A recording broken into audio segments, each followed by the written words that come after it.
Soldi, soldi, ovvero papabraschi, ti danno donne, whisky, salute, figli maschi perché chi ha tanti soldi vive come un pascià e a piedi caldi se ne sta. Viva i soldi! Prendi, spandi, spendi, non domandare da dove provengono. E dindi, e tanti dindi, che nelle tasche ti fanno din din din. Oh, soldi, soldi, soldi, tocca sana di questa quotidiana battaglia della grana perché chi ha tanti soldi vive come un pascià e a piedi caldi se ne sta. Come può fare chiunque. E allora eccoci qua rientrati in studio. Sulle criptovalute si è aperto un dibattito, ma io volevo fare intervenire Corrado Bidoia per un po' anche commentare quello che diceva prima Pallante. Noi siamo vittime di una allucinazione collettiva. Allora, io vorrei portare 3 esempi. Dunque, è vero, la casa è il bene primario per eccellenza. Come la compriamo la casa?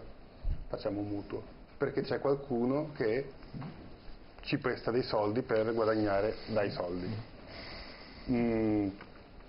O l'alternativa, o ce la costruiamo mattone su mattone, oppure la compriamo solo quando abbiamo i soldi per farlo. Poi tutto ciò che non è concreto, tutto ciò che non è immediatamente convertibile, non vuol dire che non abbia un valore economico, perché quando furono inventate le assicurazioni dai veneziani perché i convogli nel Mediterraneo avevano dei rischi e se non venivano assicurati non ci sarebbe il commercio senza assicurazione non sarebbe fiorito, non ci sarebbe stato il Rinascimento, quindi si pagava per avere la sicurezza. La sicurezza non è un asset tangibile, non posso comprare 1 chilo di sicurezza, però serviva. Come fai a investire in cultura? O per esempio a noi piace avere gli elettrodomestici con i motori elettrici. Perché esistono? Perché un tale Tesla ricevette un prestito da Westinghouse e inventò il motore elettrico. Ma perché il motore qualcuno... è stato inventato da Galileo Ferraris, ma comunque. Diciamo che la versione montata su tutti gli elettrodomestici fu inventata da Tesla.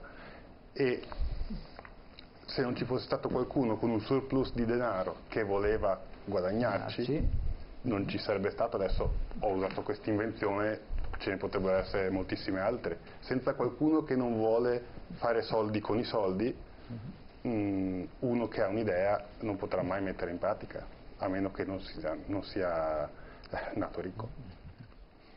Certo. Beh, qui c'è un telespettatore che fa una domanda sui bitcoin, sulle criptovalute, Zampieri, chiede come posso speculare o se posso pagare la bolletta elettrica. C'è qualche paese nel mondo dove si può pagare la bolletta elettrica? Mettiamo in onda. Ma sicuramente sì. Allora, già in 2 paesi al mondo, che sono il Giappone e l'Australia, il bitcoin è stato equiparato alla valuta legale, quindi allo yen giapponese e al dollaro australiano. Quindi in questi 2 paesi voi potete scegliere di pagare o nella valuta loro tradizionale o in bitcoin. Intanto a Cipro si possono pagare per esempio le tasse universitarie, quindi queste criptovalute possono essere utilizzate per ogni cosa. Attenzione, è ovvio che per fare la spesa non conviene utilizzare bitcoin che magari ha dei costi alti di transazione. In giro ci sono attualmente 1600 criptovalute, ci sono alcune criptovalute che sono proprio specifiche per i pagamenti di piccola entità, quindi per comprarsi il caffè, per fare la spesa, quindi magari sono maggiormente indicate queste criptovalute piuttosto che il bitcoin. Il bitcoin, proprio per gli alti costi di transazione che ha, è più indicato attualmente come riserva di valore, quindi è chiamato appunto l'oro digitale. Il bitcoin forse è più quindi a questo punto interessante come forma di investimento più che come forma di pagamento. Allora torniamo a fare i soldi con i soldi. No, prima io volevo però tornare un attimo sull'argomento, perché prima poi mi avete un attimo interrotto. Si parlava di bitcoin e blockchain. Se mi mandate magari in onda un attimo la slide numero 2, avevo indicato gli attori del mondo delle criptovalute. Quindi non si parla solo di criptovalute, c'è la blockchain che è la piattaforma, che questa è la cosa più importante. Bitcoin potrebbe anche sparire magari tra qualche anno, no? potrebbe anche sparire, però quello che rimarrà, ed è qua per rimanere, è la blockchain, la piattaforma, questa tecnologia innovativa che, secondo il mio punto di vista, qualcuno magari è scettico, farà sparire anche le banche. Farà sparire pure le banche. Una domanda, io da una criptovaluta a un'altra posso cambiarle? Certo. Cioè posso prendere Bitcoin e prendere un'altra criptovaluta? Certo, certamente. Certamente. Ci sono il livello, lo scambio, il valore di cambio è già... Lo fa il mercato, lo fa l'incrocio della domanda e dell'offerta in quel momento. Quindi in quel momento io vedo il valore di quello che vendo e di quello che sto acquistando. Certamente, certamente. Quindi può convertire la sua criptovaluta, che ripeto ce ne sono 1600 in giro attualmente, sì. Però di quelle importanti sono una cinquantina, diciamo, quelle più utilizzate. Quindi lei può decidere di fare quello che vuole una volta che le ha... E posso pagare le tasse con Bitcoin? In Germania adesso sì. Cioè la Germania ha accettato... In Germania adesso può pagare anche le tasse, e secondo me ha fatto anche una mossa intelligente, perché pensando che il Bitcoin magari nel tempo possa apprezzarsi, sicuramente incasserà adesso Bitcoin di chi pagherà le tasse in quest'anno ad un certo valore X, e tra qualche anno si troverà magari triplicato il valore, perché lui ha detto una cosa giusta: di Bitcoin in circolazione ce ne saranno solamente 21 milioni di pezzi, quindi il fondatore di Bitcoin è questo Satoshi Nakamoto, che sicuramente non è giapponese, è uno pseudonimo. Tra l'altro Bitcoin è nato, fatalità, nel 2009 con un progetto del 2008 dopo la crisi finanziaria mondiale e il fallimento di Lehman Brothers, fatalità. Quindi probabilmente è anche qualcuno che si era stufato del marciume a livello finanziario globale e ha introdotto questa nuova tecnologia che, attenzione, dobbiamo ricordare che è una tecnologia decentralizzata. Non esiste un organo centrale, non esiste un organo regolatore come può essere la banca centrale o qualche banca di altro paese. Tutti siamo allo stesso livello. Ecco, però l'accesso alla rete non è discriminante in questo, cioè nel senso, non tutti hanno l'accesso alla rete, quindi non tutti... Ma internet e l'accesso alla rete dovrà essere una cosa sempre maggiormente utilizzata, altrimenti ritorniamo indietro al Medioevo. Cioè, sono tecnologie che si evolveranno. Internet, quando era nato all'inizio, tanti l'avevano apostrofato come una bolla, come un fenomeno destinato a sparire nel tempo, più di qualcuno l'ha detto, e anche adesso certa stampa e certi media parlano di criptovalute, di Bitcoin come la bolla, come uno schema Ponzi, come un qualcosa destinato a sgonfiarsi. Però intanto Bitcoin è già dal 2009 che è in vita, che ha sempre maggiore diffusione, e tra l'altro tanti personaggi, tanti banchieri che denigrano e fanno campagne pubblicitarie negative su queste criptovalute se lo stanno comprando attraverso i loro fondi, attraverso i loro uffici finanziari. Ecco, ma non c'è il rischio che sia solo uno strumento di speculazione alla fine? Vedo che Pontelli allarga le braccia adesso, allora, visto che ce ne sono così tante... Una in più. La criptovaluta potrebbe essere, in questa fase, che siamo ancora in fase di espansione e quindi anche soggetta a movimenti di mercato e di prezzo piuttosto alti, potrebbe essere anche un fenomeno speculativo. Tanti lo vedono come fenomeno speculativo, ma ricordiamo sempre che dietro, ripeto, Bitcoin potrebbe anche sparire tra qualche anno, ma dietro c'è sempre la blockchain, questa tecnologia, questa piattaforma sulla quale girano le criptovalute, che è quella che rimarrà nel tempo, è il cuore delle criptovalute. Sentiamo anche Pontelli. Lui è un economista tradizionale, io più... No, non è questione di essere un economista tradizionale, il discorso è che la criptovaluta che alla base abbia una blockchain, mi fa piacere, molto bene, però tanto il valore viene espresso in euro e in dollari. Attualmente sì. Attualmente, anche dopodomani, probabilmente anche tra qualche anno, per cui è sempre la moneta tradizionale il valore nel quale viene espressa una criptovaluta. Nel giorno in cui una criptovaluta, la blockchain non verrà più utilizzata la valuta corrente vecchia, ma verrà valutata col valore di altre criptovalute, allora sarete un mondo a parte. Nel momento in cui voi siete ancora valutati, il vostro valore è espresso in denaro, è evidente che voi dipendenti siete per adesso un'espressione finanziaria di una ottima idea, che non discuto che possa avere anche a Trento puoi mangiare la pizza pagando in criptovaluta. Io non discuto, io all'inizio cosa ho detto? Dipende dalla connessione, dalla condivisione, maggiore questa connessione, maggiore questa condivisione, di conseguenza maggiore saranno le fasi applicative di questa criptovaluta. Io non sto dicendo che sia una cosa negativa, resta il fatto che resta una figura finanziaria il cui valore viene espresso in dollari e in euro. Nel momento in cui la Bitcoin verrà espressa, il suo valore verrà espresso in un'altra criptovaluta, allora saremo in un momento fondamentale in cui veramente la criptovaluta vivrà di vita propria, blockchain o non blockchain. Fino a quando il suo valore è espresso in euro o in dollari è un semplice strumento finanziario. Nel momento in cui non utilizzerete più il denaro per la sua valutazione, allora sarà un momento storico e io tanto di cappello dirò bene, siete riusciti a chiudere il cerchio e sono io prima a darvi ragione. Per ora siete uno strumento finanziario. Sì, ma una cosa che non capisco. Il dollaro, c'è uno Stato dietro che ha degli interessi notevoli, che vuol dire che c'è una credibilità da salvare e che su questa credibilità ci posso pure speculare, non è detto che vada sempre nel verso giusto, vanno gli interessi chiaramente di quelli che di pochi.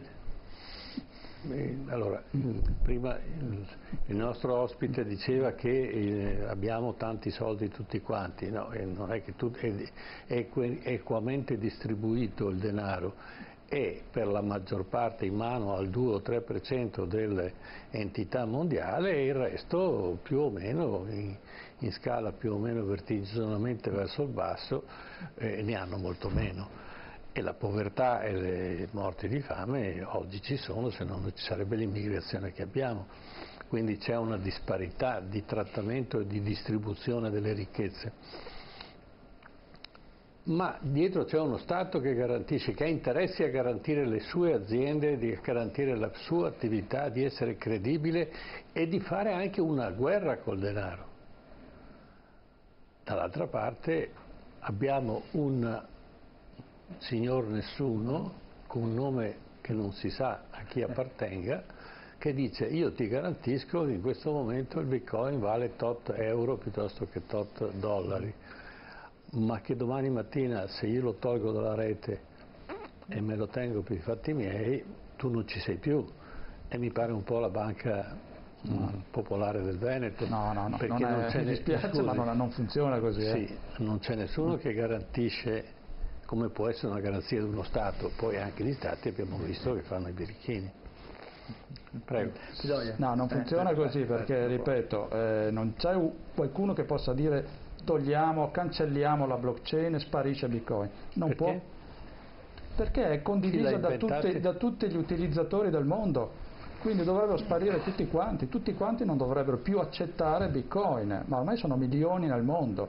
Non c'è nessuno che possa impedire o interrompere qualche processo produttivo o di circolazione del Bitcoin. È impossibile, perché appunto attraverso questa blockchain e i minatori che convalidano le transazioni, una volta convalidate rimangono sulla rete, sono immodificabili, non si possono più modificare da nessuno, ed è questa la grande novità rispetto a un sistema centralizzato di banche centrali, che tra l'altro sono banche private. Attenzione, non dimentichiamo, BCE è una banca privata con dei personaggi nemmeno eletti dai cittadini, che hanno potere di vita e di morte sui popoli, che un giorno, domani, potrebbero alzarsi e dire: sapete cosa c'è di bello oggi? Che abbiamo deciso di svalutare l'euro del 50%, perché i debiti degli stati sono ormai eccessivi e quindi abbiamo deciso di svalutare la moneta. Voi andate in banca, ovviamente l'operazione la faranno nel weekend perché con le banche chiuse,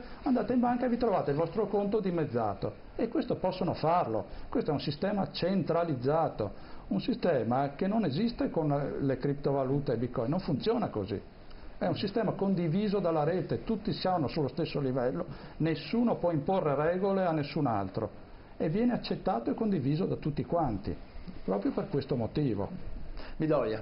Allora, la svalutazione avveniva soprattutto ai tempi in cui la moneta veniva emessa da un soggetto pubblico, perché da quando da quando diciamo, la moneta è emessa dalla BCE, che appunto c'è questa interpretazione un po' forzata di BCE come banca privata, è un soggetto con governance privata ma con oggetto sociale pubblico. Da quando c'è questo status in realtà abbiamo avuto la maggiore stabilità monetaria di sempre. Non è che la lira brillasse per stabilità, ogni volta che veniva svalutata era un piccolo default parziale dell'Italia. Ad ogni modo è vero, le criptovalute non possono sparire da un momento all'altro perché è insito nell'algoritmo la loro, esistenza. Il problema è che in quella slide che abbiamo visto prima con gli attori coinvolti manca un elemento fondamentale, innanzitutto, che è l'energia, perché il processo di mining attualmente mi pare che si sia testato l'anno scorso a 42 terawattora. Se fosse un paese del mondo sarebbe il 60° per consumo energetico. Quindi la domanda non è se domani ci saranno le criptovalute, il problema è innanzitutto se è un bene che ci siano criptovalute, perché se il nostro obiettivo è ridurre le emissioni, allora abbiamo questa tecnologia che ha bisogno di moltissima energia e ha bisogno di energia a basso costo, perché se io voglio fare mining di Bitcoin vado dove l'energia mi costa poco, tipo in Cina, dove viene fatta per la maggior parte col carbone. Ci sono casi in cui viene fatta con l'idroelettrica, ma in quel caso è tutta energia che non va da un'altra parte, quindi non è la fonte in quel caso un non meccanismo è energivoro. esatto. Ci vuole... Poi appunto non c'è una banca centrale che svaluta, perché al momento si svaluta da sola e poi si rivaluta e nessuno sa perché. No, essendoci un numero fisso di pezzi deciso, non può svalutarsi, a differenza del denaro reale, perché sono 21 milioni di pezzi e quindi anzi nel tempo è destinato a crescere il prezzo, proprio per questo motivo, perché diventa una risorsa sempre più rara. Proprio per questo motivo quindi non può svalutarsi il Bitcoin, a differenza Dipende dalla domanda. Sottolineo il fatto che adesso, alla fine del quantitative easing di 2.000 miliardi di emissione da parte del BCE, il denaro adesso non vale nulla. Quindi è evidente, non è che l'emissione il fatto che non ce ne sia, venga più emessa determina, è sempre il solito discorso, domanda e offerta. Il Bitcoin è vero che saranno 21 milioni, ma nel caso in cui non ci fosse più la domanda automaticamente perderebbe valore, e la domanda e l'offerta non lo decide un'unica persona, neanche la BCE riesce a deciderla, ma dalle condizioni di mercato, e di una cosa che fino adesso che è relativa alle aspettative. Sono le aspettative che determinano l'andamento economico attuale, non è il denaro che tu hai in tasca, che sia una valuta, che sia euro, dollari o bitcoin, non è quello che determina la tua ricchezza, sono le aspettative. Tutto il mondo vive di aspettative, che è un aspetto in molti casi positivo, ha le sue degenerazioni, ma è sulle aspettative che noi ragioniamo, sono le politiche sul prossimo futuro che sono quelle che determinano la considerazione attuale del momento attuale della nostra economia. Tanto che oltretutto ci sono anche le criptovalute concorrenti, quindi la domanda di Bitcoin è anche influenzata dalla domanda di criptovalute concorrenti. Certo, Pallante. Ma io i miei risparmi li ho investiti in doppi vetri basso emissivi, in pannelli fotovoltaici, in recupero dell'acqua piovana, in piante da frutta, in un orto e così via. Le mie aspettative sono queste. Ecco, ma voi come decrescita felice, come vedete la società e appunto l'economia di questa società? Allora, come deve essere? Sarebbe un discorso complesso, dico soltanto alcune cose. Magari i punti più la crisi del 2008 no? non è stata una crisi finanziaria, ma è stata una crisi economica. Ed è insito nella società che finalizza l'economia alla crescita, alla produzione di merci, un dislivello continuo tra l'incremento dell'offerta e la diminuzione della domanda. Perché le aziende, quando si fanno la concorrenza, investono in tecnologie labor saving, per cui producono di più con meno persone, a meno che non si riduca l'ora di lavoro. Ma se io metto delle tecnologie più avanzate e le aziende non possono non metterle per sostenere la concorrenza, aumento sistematicamente l'offerta di merci e diminuendo l'occupazione diminuisco la domanda di merci. Il debito nasce da qua, perché questa sfasatura viene compensata alzando la domanda attraverso i debiti. Va bene, questo è l'elemento di fondo ed è insito nella società industriale, nella società che finalizza l'economia alla crescita della produzione di merci. Allora quello che va fatto non è fare un discorso finanziario, ma fare un discorso di cose reali. Non è immettendo del denaro nel mercato per aumentare la domanda che si risolvono i problemi, ma è producendo le cose che servono.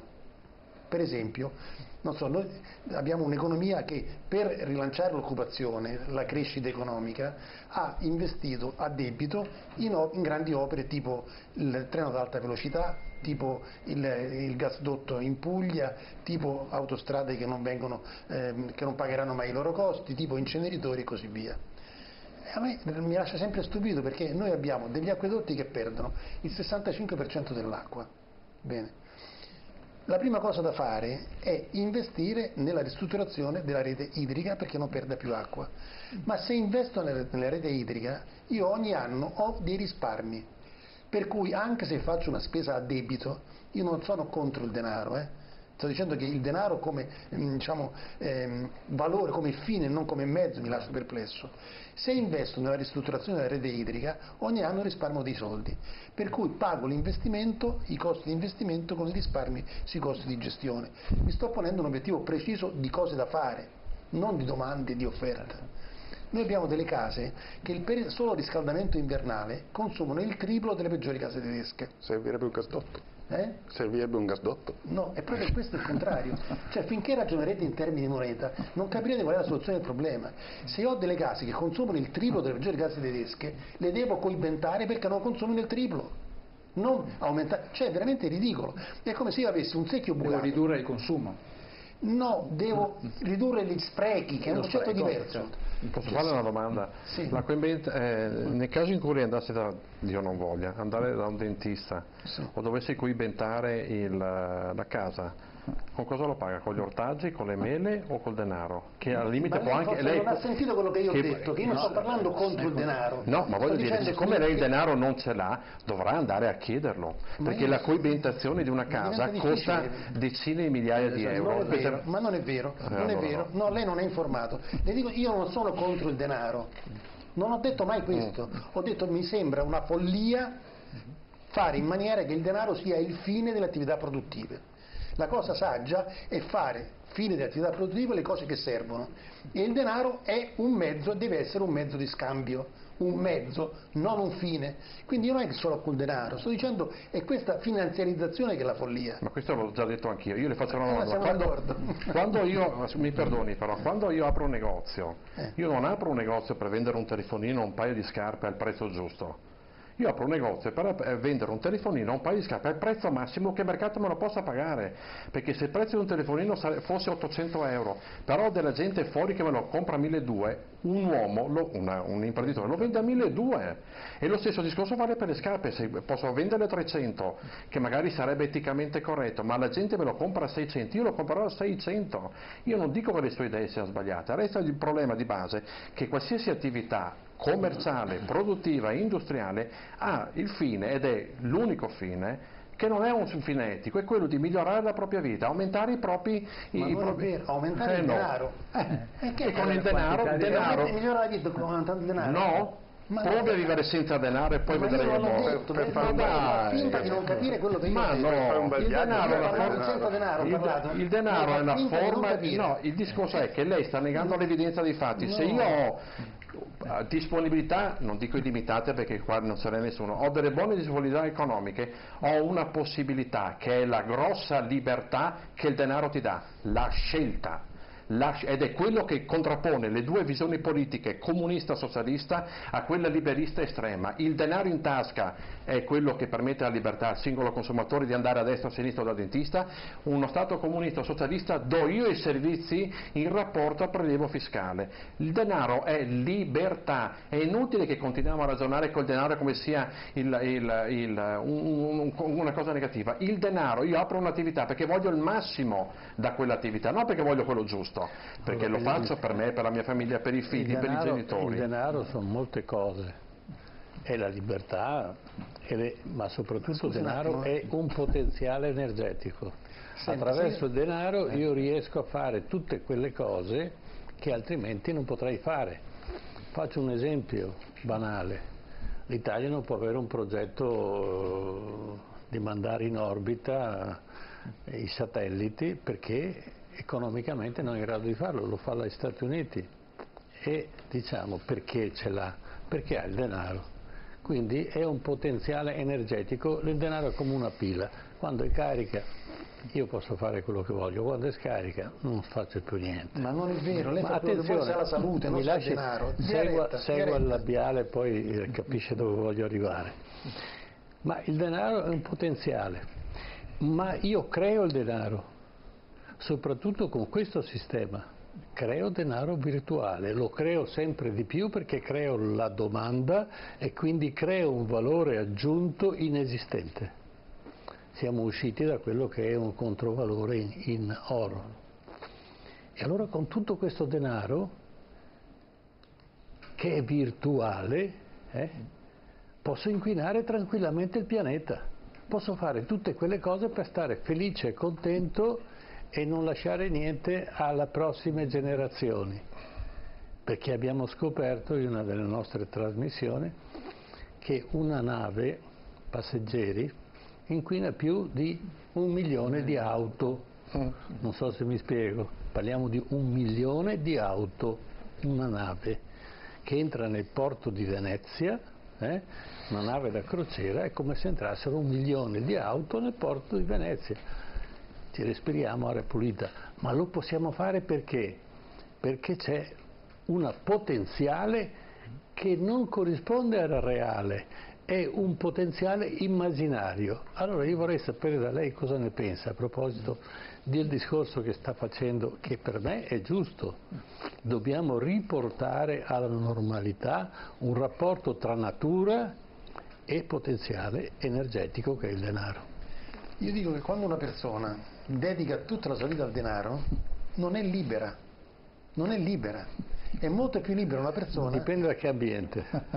Le garantisco che la libertà in questo ambiente organizzato in questa maniera, diciamo che una persona che ha denaro è molto più libera, perché se lei lo domanda a uno che traghetta dalla Libia, viene in Italia e gli dice ma tu senza denaro sei molto felice, e dice no, dammi il tuo che io sono più felice. Ma non è. Allora, non traghettano perché non hanno denaro. Come? Non traghettano, non vengono qua perché non hanno denaro. No. Perché noi gli impediamo di continuare a vivere nelle loro terre. Lasci stare come, poi no, tutta quella questa è un la effetto causa. no, Quella è la causa. non stiamo, sì, ho capito, questa è la Parlavamo causa. dell'ENI, Perché della sono, Nigeria. mi scusi, perché sono poveri? Perché noi li abbiamo depredati, perché l'ENI pompa petrolio in Nigeria, ma non lascia i soldi in Nigeria, si riporta da un'altra parte, dico l'ENI, l'Exxon, la Shell, eccetera. Ma questo è un altro discorso che abbiamo già percorso in trasmissioni precedenti.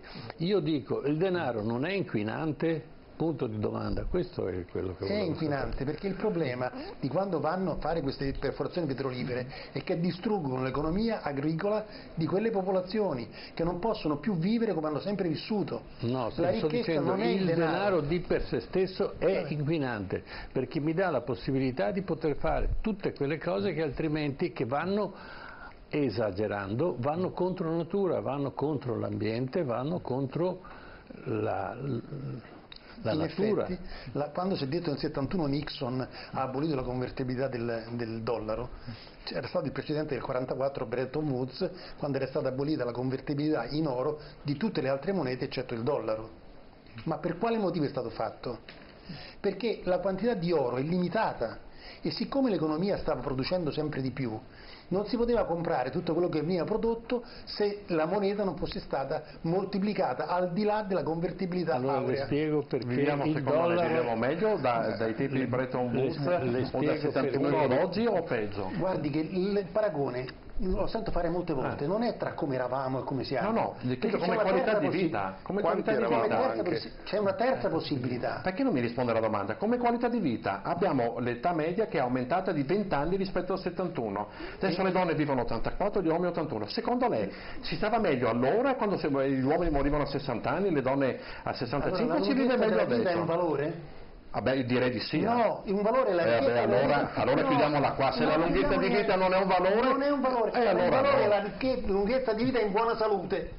Ma capito? per cortesia, ma cerchiamo di essere seri per non viva dentro Dio. una carrozzella senza autonomia, che valore è? Quindi lei vuol dire che il progresso medico, il progresso sanitario non conta nulla? No, io se lei lo sto dicendo lei? No, non sto dicendo. Io le ho fatto una domanda semplice, mi dica sì o no. Si vive meglio adesso o si vive meglio nel 71? C'è una terza possibilità. Che sarebbe? Che un cambiamento rispetto al passato diventa. Allora, lei fa come i politici, non risponde. Mi ha fatto una domanda semplice. O è uno o è due, non ci sono alternative. C'è un tre invece. Lei è un politico, lei inserisce la componente etica morale che è la cosa peggiore in economia. In economia l'etica e la morale devono stare fuori dalla porta. Fosse come eravamo. Risponda alla domanda. Perché allora è un politico, lei non è un economista. Se posso rispondere io. Mi risponda lei perlomeno. Allora, tra quello che eravamo e quello che siamo, c'era una terza possibilità. Potevamo cambiare in maniera diversa. Io le ho fatto una domanda. Va bene, ma se che ci posso fare io? Adesso le rispondo io. È vero, noi siamo più longevi. Abbiamo la scienza che ci aiuta a vivere molto di più, riusciamo a compensare e non fare tutte quelle fatiche, soffrire il freddo e il caldo come succedeva una volta, l'alimentazione è più che ottima e controllata, quindi siamo a posto. No, noi dove siamo a posto? Mi scusi, quindi no, io nel mio piccolo ho un vantaggio, quindi non posso disprezzare la tecnologia e la scienza che mi consente di vivere di più. Il problema è che va visto in un campo un po' più aperto, che vuol dire che cosa lasciamo ai nostri figli in questo pianeta quando noi abbiamo vissuto molto bene e abbiamo consumato tutto e abbiamo lasciato un bel inquinamento. Allora questo è il problema, il denaro inquina, consente l'inquinamento smisurato, oppure dobbiamo riportare a una morale il denaro e a un'etica, perché il denaro crea degli effetti che sono negativi nell'ambiente? Questa è la mia domanda che invece faccio a lei. Questo è l'aspetto dello Stato religioso teocratico. Cioè? Riportare il denaro a un valore etico non ha senso. Se noi accettiamo che il denaro sia espressione di domanda e offerta, lo automaticamente lo svincoliamo. Intendiamoci, l'etica e la morale non è che sono due cose negative, allora ma non c'entrano con l'economia. Io torno al Vangelo. Dai a Cesare quel che è di Cesare, dai a Dio quel che è di Dio, e allora il denaro cambia tutto. Perché a quell'epoca, quando presentano a Cristo il denaro, la moneta dove c'è Cesare inciso, lui dice: io non accetto questo sistema e rifiuto il sistema romano, perché il sistema romano era vessazione e non siamo tutti uguali.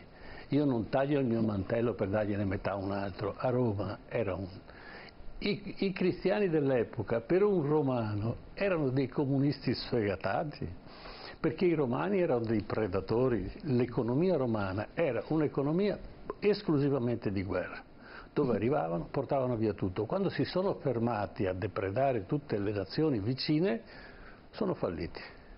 Ma io mi sto dando ragione. Allora, una parte di etica deve esserci anche nel concepire il denaro, perché il denaro non ha nessun valore. Giustamente diceva, se io metto 50 euro o 500 in un panino, non è che mi ingrasso o mi piace, non ha nessun valore, è un valore psicologico, e questa si chiama la neuroeconomia.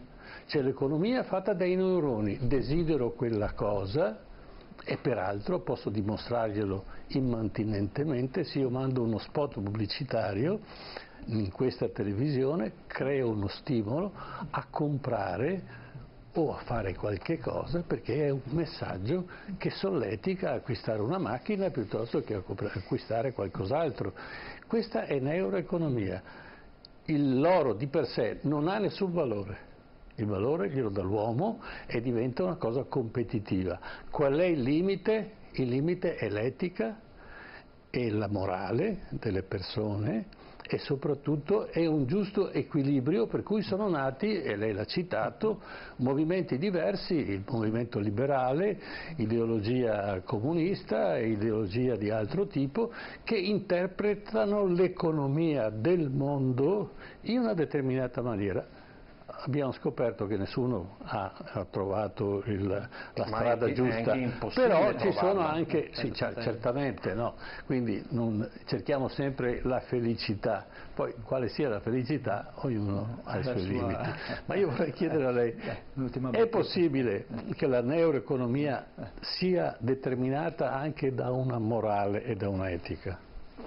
Allora, nel momento in cui si individua la possibilità di indicare un valore, bisogna indicare chi lo deve esprimere, e si va o verso una dittatura, o verso uno Stato socialista per cui è lo Stato che decide, o verso una teocrazia. Io sono un liberale repubblicano, io preferisco non che il denaro sia il massimo della vita, io sono contro la finanziarizzazione dell'economia da sempre. Però è innegabile che il denaro dal 71 ad oggi abbia migliorato la nostra vita, ed è anche vero che le emissioni di CO2 delle auto sono diminuite di 80 volte negli ultimi 20 anni, per esempio, e questo è dovuto a cosa? Ai finanziamenti e agli investimenti in quel volgare denaro col quale o vado dal dentista o lo investo in processi industriali, e ho delle macchine che inquinano 80 volte di meno, e ho il caso paradosso che lei giustamente citava. Quanto sono aumentate nel frattempo le auto? 1000 volte di più. No, le auto, sì. Pensi il paradosso, le auto sono ferme come numero di circolanti a 31 milioni, perché, ed è questo che noi dovremmo valutare, il mercato non ha una crescita illimitata come dice il Signore, il mercato arriva ad una soglia massima di assorbimento, e noi, Italia, Europa, Stati Uniti e Canada, dei mercati che vengono definiti saturi, nel senso che se noi vendiamo 100 milioni di macchine, l'anno dopo una casa ne vende 1 milione in più, c'è qualcuna che ne vende 1 milione in meno, per cui noi siamo arrivati al livello massimo di assorbimento, non cresceremo mai a 35 milioni, siamo saturi. Mi viene un dubbio perché quando torno a casa e faccio la tangenziale, 30 anni fa era vuota, oggi mi metto in fila e spero di arrivare in mezz'ora a casa quando ci mettevo 5 minuti. Lo considero un fattore negativo o positivo? Io lo trovo un fattore estremamente positivo. Sì, non c'è dubbio. Il fatto che ci sia molta gente che possa scegliere di andare in macchina a lavorare o a farsi mangiare una pizza a breve termine può essere positivo, a lungo termine credo che ci stiamo autogasando. Non sono d'accordo. Un'ultima battuta, il tempo scappa via, Bidoia e innanzitutto brevemente, la produzione aumenta sempre di più perché fondamentalmente le persone aumentano sempre di più. Adesso in Occidente demograficamente siamo abbastanza, stazionari, però va detto che ogni persona ha il suo peso energetico in termini di inquinamento, e nascono sempre più persone, se poi addirittura si arriva a dire che in Africa non dovrebbero usare contraccettivi, ne nascono ancora di più.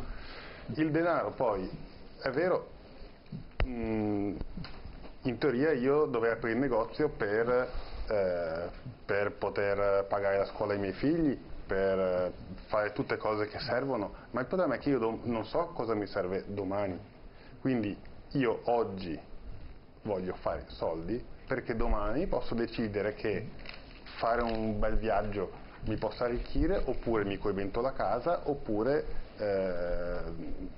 scelgo una scuola migliore per i miei figli. Quindi il problema è una discrepanza temporale tra il nostro bisogno e la decisione di soddisfare questo bisogno, e il denaro fa da ponte dal momento in cui io lo guadagno al momento in cui lo spendo. Certo. Zampieri. Allora, innanzitutto vorrei fare i complimenti alla regia, perché dall'inizio della trasmissione che fanno passare dei filmati su Bitcoin, criptovalute, che tra l'altro sono anche molto carini, quindi mi sembra che ci sia una certa sensibilità anche da parte della regia verso queste nuove tecnologie. Allora, io per concludere, io rimango della mia idea. Ho studiato i mercati tradizionali finanziari, li studio tuttora perché mi occupo anche di quello, tra l'altro. Io sono sempre più convinto che non so quando, magari tra 1 anno, 2 o 3 anni, assisteremo a una grande, enorme crisi finanziaria globale che ci riporterà indietro nel tempo. E allora condivido il discorso del signore che sta investendo per l'impianto di raccolta acqua nell'orto, eccetera eccetera, perché torneranno utili. Grazie, ci fermiamo qui, anche se l'argomento richiederebbe ancora tempo. Grazie a l'imprenditore Corrado Bidoia, grazie a Fabrizio Zampieri, grazie di essere stato con noi, grazie a Francesco Pontelli e grazie a Maurizio Pallante della vostra partecipazione. Adesso ci fermiamo 2 minuti in pubblicità, dopo rientriamo subito e apriamo la nostra pagina dedicata alla politica. Il futuro della politica italiana. Vediamo cosa è successo in questa settimana e quali sono le prospettive, ma questo tra un paio di minuti dopo la pubblicità.